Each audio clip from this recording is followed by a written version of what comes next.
আমের টক বসাবো আমি বন্ধুগণ। তেল একটুখানি দেব।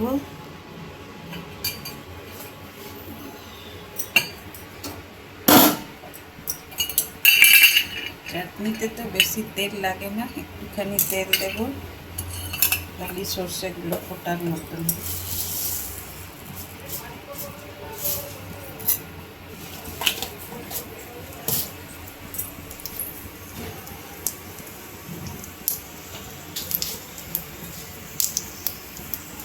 একটা শুকনো লঙ্কা দেব ফোড়ন, আর আমগুলো দিয়ে দেব।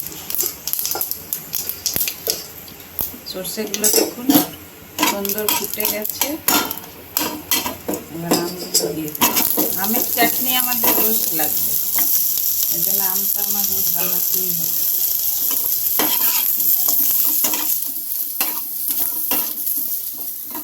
গ্যাসটা কম করে দেব।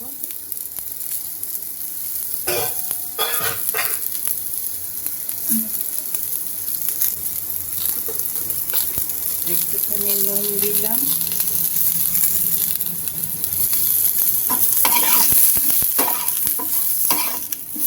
এবারে হালকা একটু জল দিয়ে ঢাকা দিয়ে দেবো।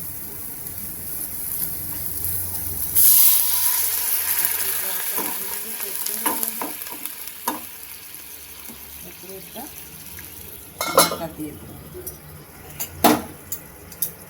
দেখুন বন্ধুগণ, আমগুলো আমার সুন্দর সেদ্ধ হয়ে গেছে, আর আমি একটু চিনি দিয়ে দেবো।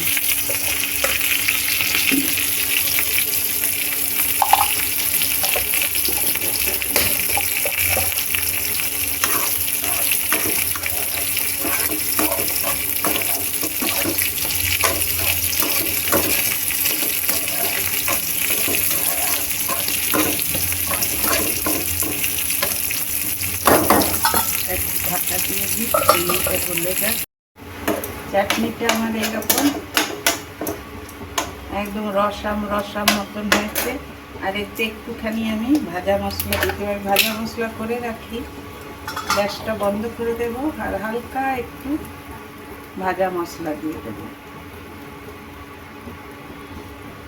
ব্যাস, আর কিছু দেওয়ার নেই।